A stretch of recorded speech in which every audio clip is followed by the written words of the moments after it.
Em janeiro de 1925, junto aos contêineres de lixo na rua Vilonovskaya, no centro de Samara, foi encontrada farinha de trigo sarraceno espalhada ao redor das caçambas e dentro de sacolas.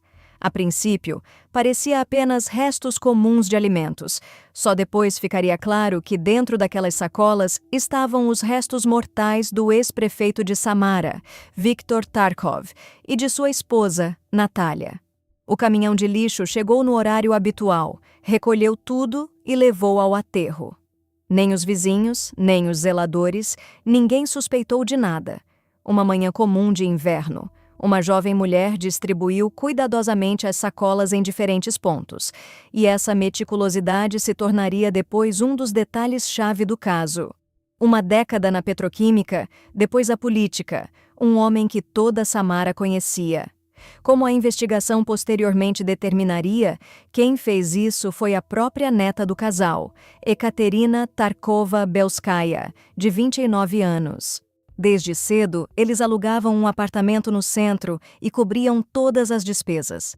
Para entender como a família do ex-prefeito chegou a esse ponto, é preciso começar do início. Antes da política, Viktor Tarkov percorreu uma trajetória que Samara lembra até hoje. Começou como engenheiro na fábrica Synthese Spirit.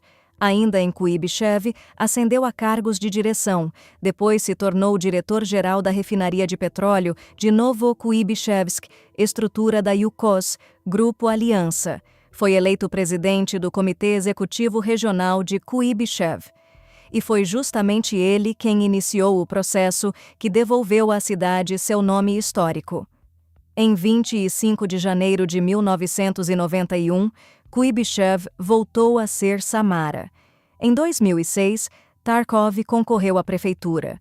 Obteve 56% dos votos e venceu no primeiro turno. Durante 4 anos, administrou uma cidade com mais de 1 milhão de habitantes.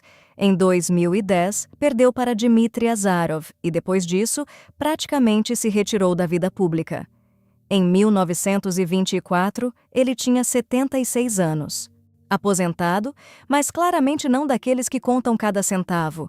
Um apartamento em um edifício de alto padrão na rua Vilonovskaya, outro no complexo de classe executiva Twins, com 172 metros quadrados. 2 chalés na região de Moscou, participação na empresa ambiental Novitrek, uma coleção de ícones religiosos. Como depois esclareceriam conhecidos da família, não era uma coleção no sentido convencional, mas sim uma pequena capela doméstica. Natália era profundamente devota. Aqueles que conheciam a família diziam sempre a mesma coisa sobre ela. Uma pessoa delicada, bondosa, que amava profundamente a filha e a neta. E naquela época, ninguém sequer poderia imaginar como tudo isso terminaria. Nos últimos anos, os Tarkov viviam no exterior. Segundo alguns dados, na Finlândia, segundo outros, na Noruega. Retornaram a Samara pouco antes do final de 1924 e viviam discretamente. Os vizinhos do prédio na Vilonovskaya depois diriam que já fazia tempo que não o viam no pátio. Natália Ivanovna raramente aparecia em público, mesmo quando o marido administrava a cidade. Poucos moradores de Samara sabiam como ela era. Em 20 de dezembro, Natália Ivanovna, junto com a neta Kátia, visitou uma amiga. Esta vendia roupas da moda por catálogos. Uma visita comum. A avó escolhia roupas bonitas para a neta. Muitas, com prazer.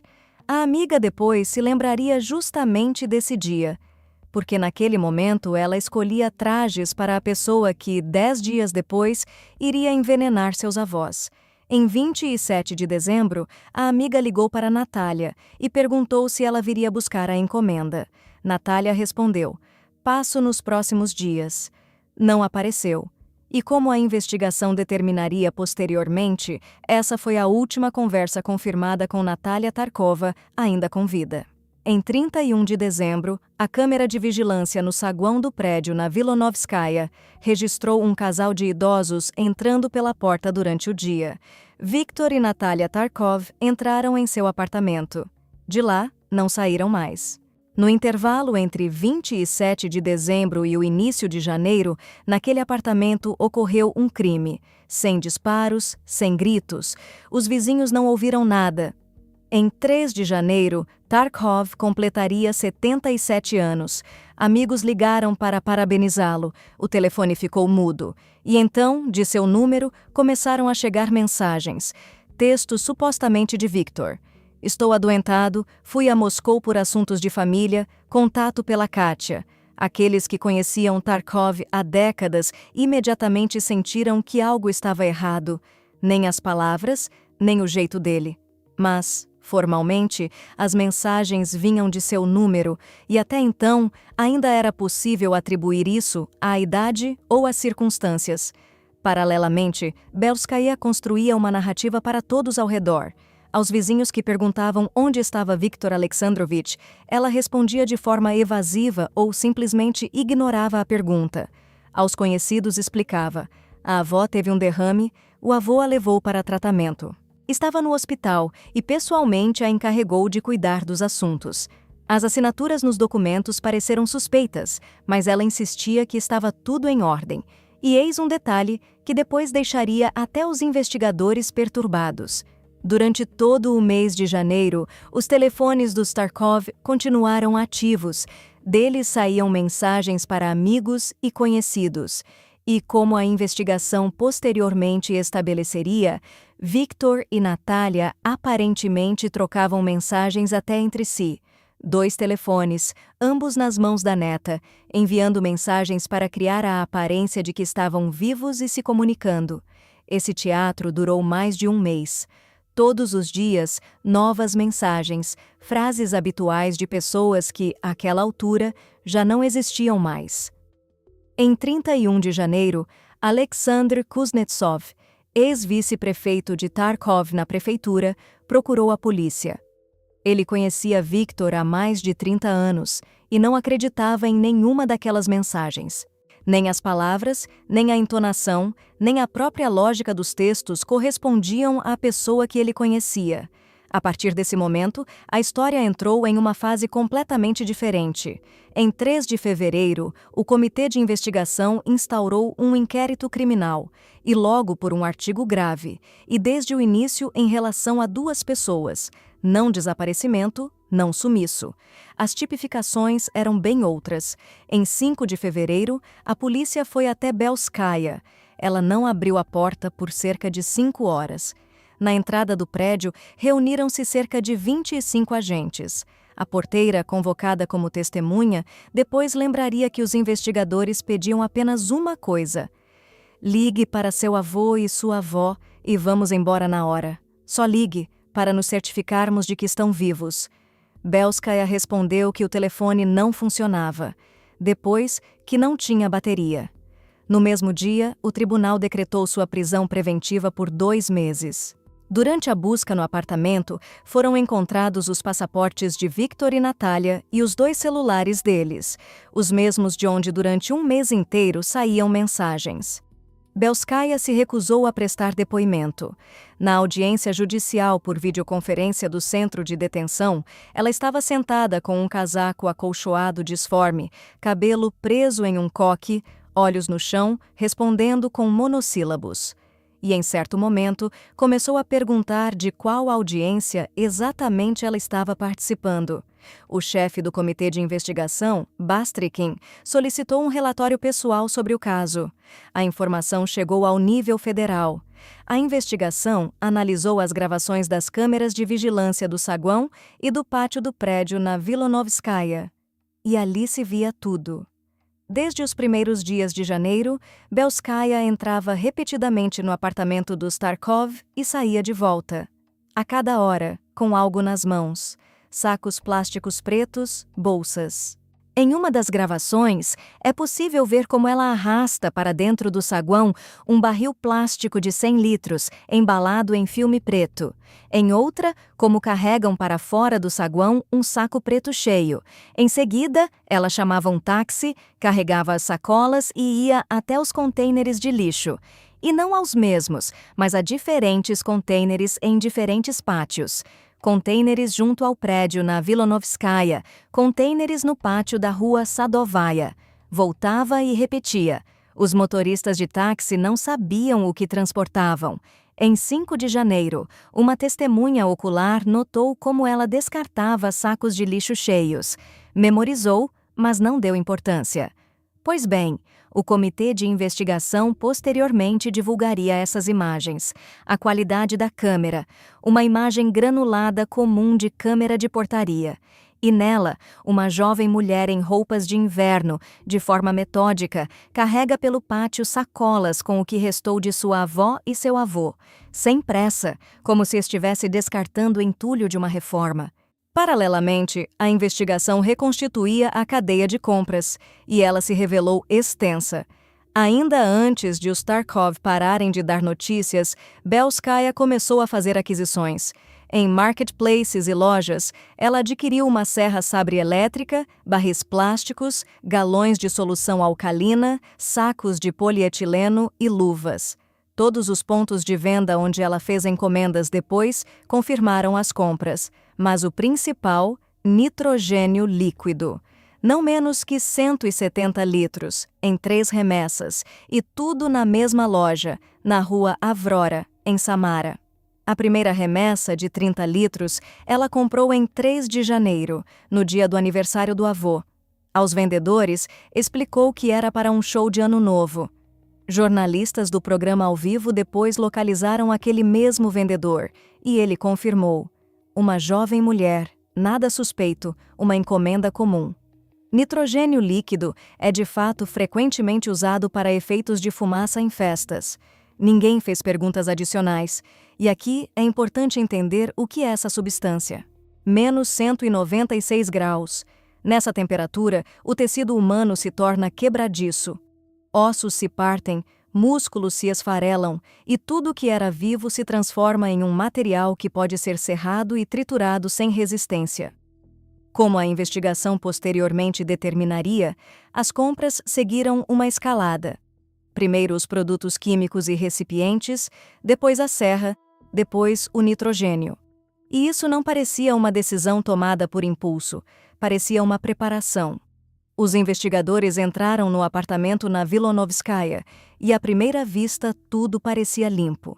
Limpo até demais. Todo o ambiente havia sido tratado com solução alcalina. Parte dos móveis havia sido removida. Belskaya se desfez dos objetos nos quais poderiam ter restado vestígios, mas não se desfez de todos. Os peritos criminais começaram a trabalhar por etapas.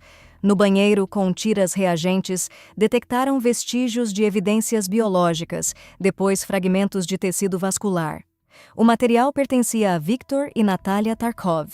E então, o cômodo seguinte. O que foi encontrado ali, o investigador Denis Pronyushkin depois descreveria na reportagem investigativa de Eduard Petrov na emissora Rossiya 1. Fragmentos microscópicos de tecidos humanos no teto, nas paredes, nos móveis que não haviam sido removidos a tempo, nas prateleiras de livros e nos próprios livros. Resíduos, restos de tecidos internos. Tudo isso era resultado do trabalho da serra elétrica sabre nos restos congelados. Quando se processa tecidos congelados, os fragmentos se espalham como estilhaços, para todos os lados, em tudo que está por perto. A solução alcalina não deu conta. Belskaya tentou limpar o apartamento, mas destruir cada partícula microscópica se mostrou impossível. Os peritos encontraram material biológico em lugares onde uma pessoa comum nem pensaria em olhar. Após o processamento com a serra, teve início a terceira etapa. Os fragmentos congelados precisavam ser transformados em algo que nem um transeunte casual, nem um lixeiro reconheceria. Segundo os dados, eram triturados com um martelo e passados por um moedor de carne, misturados com farinha de trigo sarraceno. Quando esses detalhes se tornaram públicos, os especialistas se dividiram. Um médico legista, em entrevista a jornalistas, declarou diretamente: por um moedor doméstico comum, esse volume é impossível de processar. Para isso, seria necessário um equipamento industrial, daqueles usados para gado de grande porte. O tecnólogo alimentar Danila Elmentov explicou a lógica de outra forma. Se o tecido foi previamente submetido ao nitrogênio até atingir um estado quebradiço, com as células destruídas e a estrutura comprometida, um aparelho doméstico poderia ser suficiente. A farinha de trigo sarraceno, nesse caso, funcionava como absorvente, absorvendo o líquido liberado durante o descongelamento da massa processada. A pasta resultante era embalada em sacos de polietileno e, assim, junto com os restos mortais, foram para os contêineres de lixo todo o restante: luvas, roupas, ferramentas, tudo que foi usado no processo. Nada foi guardado, nada foi escondido.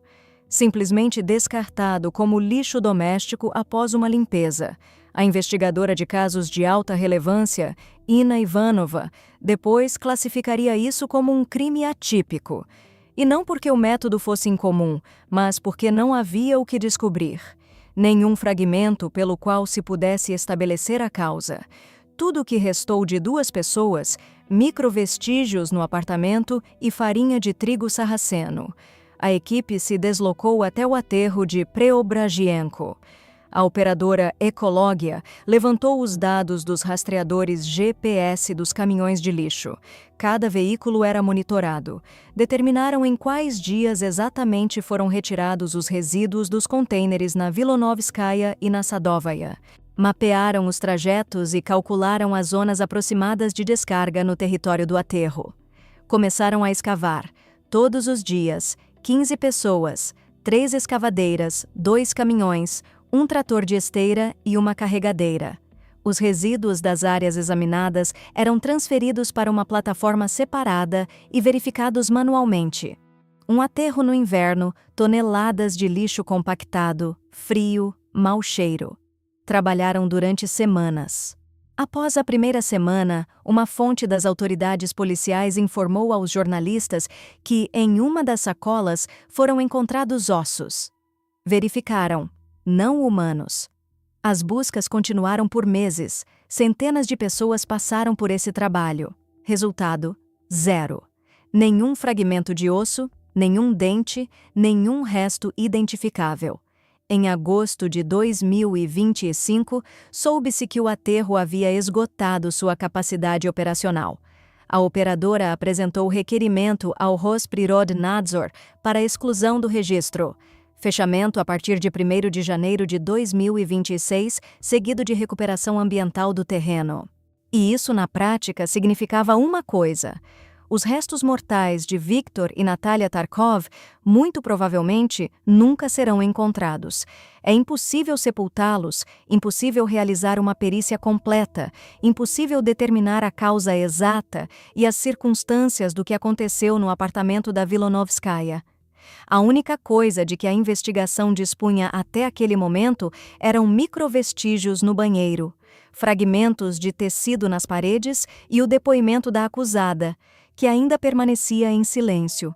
Enquanto no aterro escavavam com máquinas, a investigação reconstituía outra cronologia, a financeira. E aqui ficou claro que, durante todo o mês de janeiro, Belskaya não se ocupava apenas da farsa. Começou a vender os bens do avô. Primeiro foi a coleção de ícones religiosos, em seguida as joias, anéis, correntes, adornos que pertenciam à avó. Depois, o carro do avô, um Toyota RAV4, avaliado em cerca de 2,5 milhões de rublos. Para vender o veículo, ela falsificou uma procuração e publicou o anúncio. Segundo algumas informações, ainda antes disso, sem autorização, vendeu um barco. Tudo simultaneamente. Vendia, transferia titularidades, atendia ligações. Os jornalistas descobriram mais um detalhe. Pouco antes da prisão, Belskaya pesquisava na internet informações sobre como cruzar a fronteira com a Geórgia pelo posto de controle Verkhny Lars. Ao que tudo indica, ela considerava a possibilidade de deixar o país. A investigação instaurou processos adicionais por apropriação de bens, mas a ganância, como motivo único, não se sustentava. Os ícones, o carro, as joias, era dinheiro, mas não valores pelos quais alguém chegaria a tanto.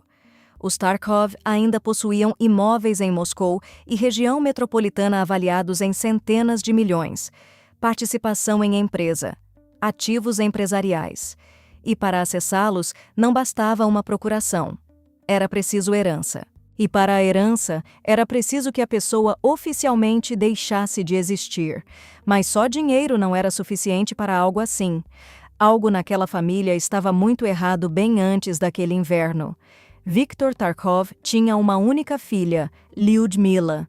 Em dezembro de 1922, o Tribunal Distrital de Leninsky, em Samara, a condenou a 7 anos de regime semiaberto. O crime: extorsão de quantias do deputado da Assembleia Regional de Samara, Alexander Mileev. O esquema era direto. Do final de 2020 a maio de 2021, Lyudmila, junto com um cúmplice não identificado, coletava material comprometedor sobre o deputado. Mileev fingiu concordar em pagar, mas procurou o FSB. Em 12 de julho de 2021, Lyudmila foi buscar o dinheiro e foi presa em flagrante. Ela não reconheceu a culpa e declarou que não houve extorsão alguma, apenas queria recuperar uma dívida do pai. Segundo sua versão, ainda em 2013, Tarkov havia emprestado a Mileev $2,5 milhões a 20% ao ano, e o deputado supostamente nunca devolveu o dinheiro. O tribunal não aceitou essa versão. O tribunal de segunda instância manteve a sentença, o recurso de cassação também. E em fevereiro de 2026, o tribunal de Kuibyshev negou o pedido de redução de pena. Lyudmila Tarkova, no momento da prisão, era bem conhecida em certos círculos de Samara. Conhecidos da família a descreviam sem rodeios. Dinheiro significava tudo para ela. Pois bem, o pai de Ekaterina era uma figura ainda mais ambígua. Segundo alguns dados, tratava-se de Sergei Lojinov, com múltiplas passagens pela justiça, conhecido nos meios criminais pelo apelido de Lord. Entre seus artigos, desvio de derivados de petróleo, posse de substâncias ilícitas e munições. Segundo outros dados, seria Konstantin Sherbakov, membro de uma das quadrilhas de Samara, que não chegou a ver o ano de 2002. O avô comandava a cidade e o negócio do petróleo. A mãe extorquia deputados, e o pai, fosse quem fosse, tinha ligação direta com o mundo do crime. Mas Ekaterina também tinha sua própria história e suas próprias queixas contra os avós. Ekaterina se casou no Chipre. O marido, Vladislav Pasek, empresário de Israel. Em 2018 nasceu o filho deles, Maor, que em tradução significa luz. Mas já 3 meses após o nascimento, começaram as brigas.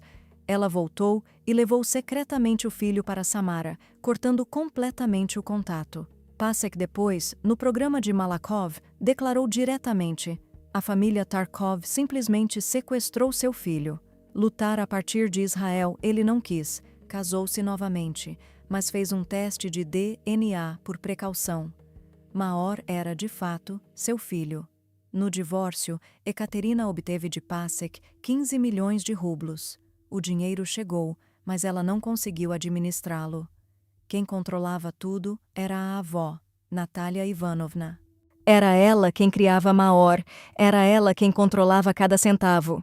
Segundo o jornal Kommersant, o motivo era simples. Belskaya sofria de dependência e não confiavam nela para gerir as despesas. E então a avó foi além.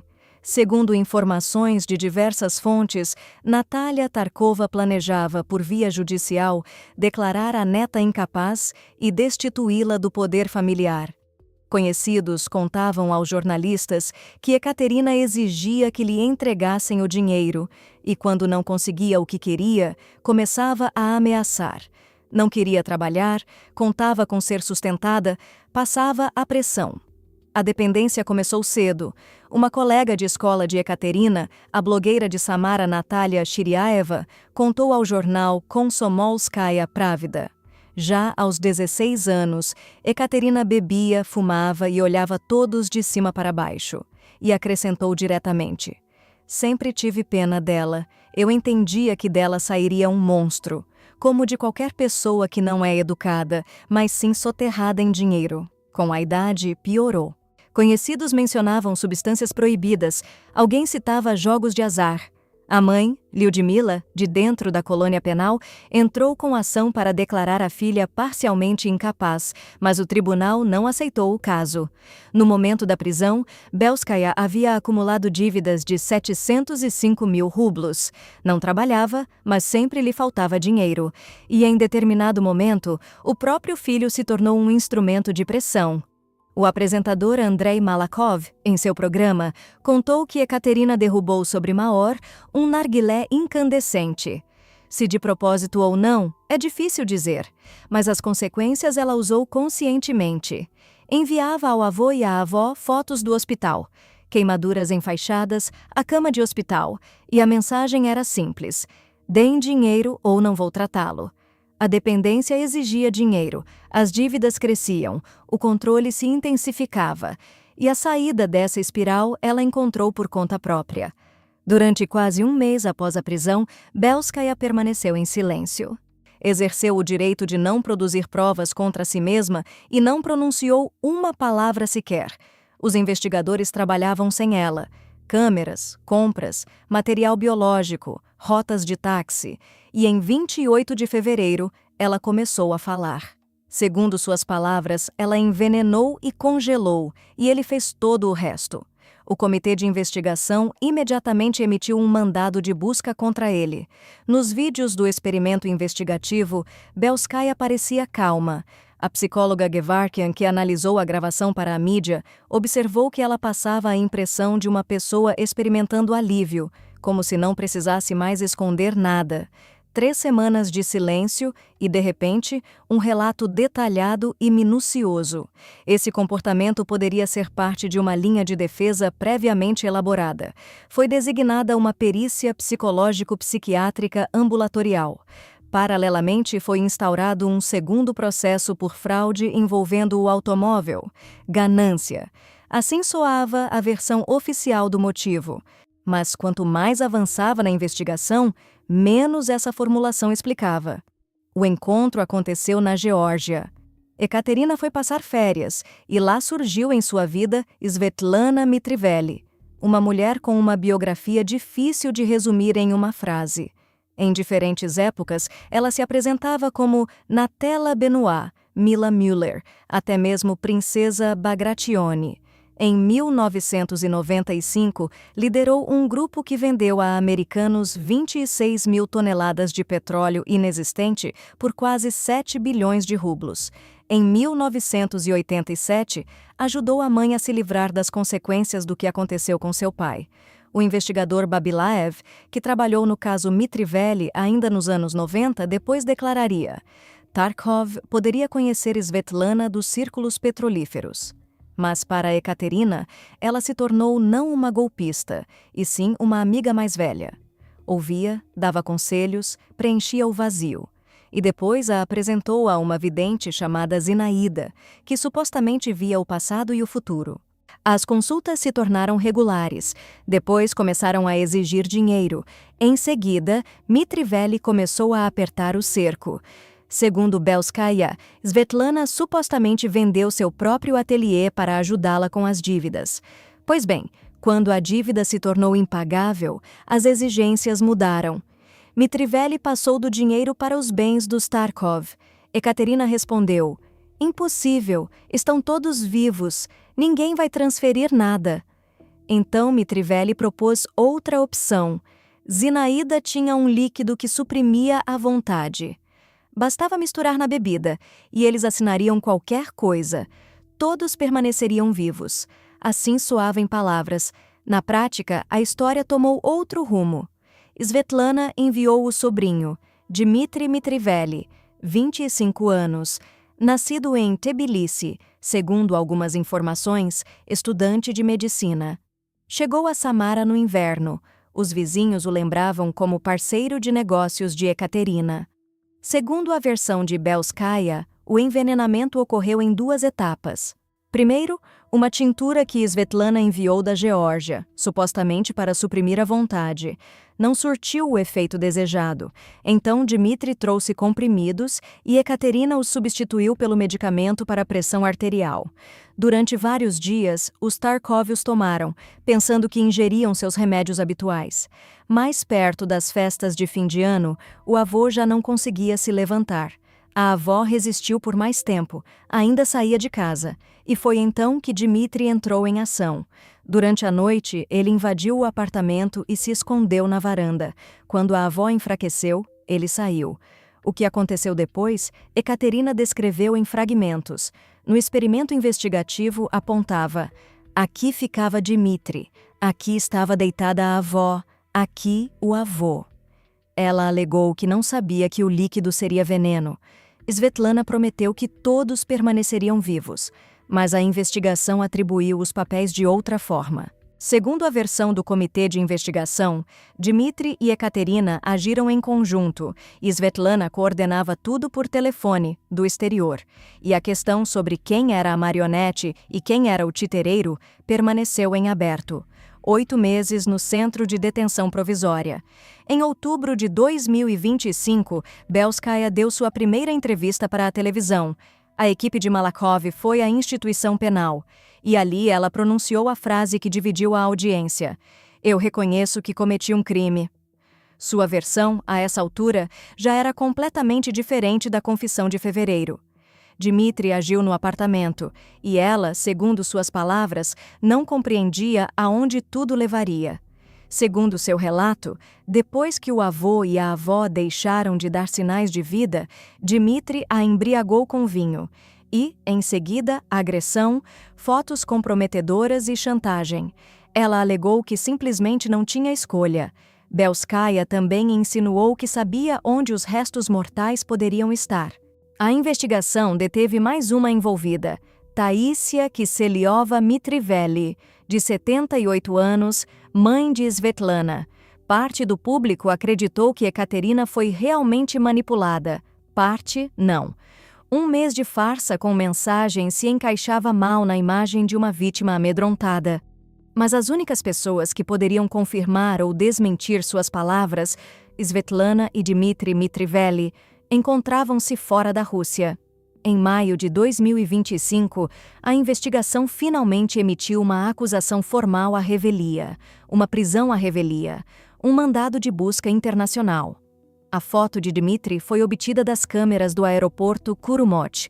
Casaco de inverno, passaporte com passagem na mão, bolsa preta no ombro. Ambos estavam na Geórgia. Era impossível interrogá-los. Sentá-los diante de Belskaya, menos ainda. A perícia psiquiátrica a declarou imputável. A acusação, duplo crime por motivos de ganância e fraude em grande escala. A pena máxima, mais de 20 anos. Maor ficou sem mãe. Segundo informações disponíveis, ele se encontrava em uma instituição para menores. A mãe, Lyudmila, na colônia penal, os avós na terra, o pai, em Israel. Toda a família que poderia acolhê-lo estava ou atrás das grades, ou no exterior. E a pergunta com a qual tudo começou continuou sem resposta. Por quê? E a resposta não se resume a uma palavra. Um ambiente em que dinheiro substituía relações. O avô, um homem de poder e capital. Milhões. O pai fora do país. O psicólogo criminal Yuri Antonian, ao analisar o caso, sugeriu que a acusada poderia nutrir ódio pelos Tarkov mais velhos desde a infância, porque a avó autoritária, segundo ele, provavelmente não lhe deu aquilo de que todo ser humano necessita. Depois veio o controle, que para uma pessoa com dependência e dívidas era um sufocamento. E então a armadilha de Mitrivelli, a vidente, a espiral de dívidas, apartamentos alheios dados como garantia. E em determinado momento, a única saída se tornou o patrimônio dos idosos. Mas depois de tudo, mensagens em nome de quem já não existia, venda dos ícones, falsificação de procurações, sem pausa, sem hesitação. E depois, diante das câmeras, não sou uma criminosa, me drogaram. 3 faces. A vítima obediente de manipulação, a executora de sangue frio, a herdeira destruída. Qual delas é a verdadeira? Talvez nem ela mesma saiba. E eis onde reside o verdadeiro horror desta história. Os Mitrivelli estão foragidos e a única pessoa que conhece toda a verdade está presa em um centro de detenção, mudando seu depoimento.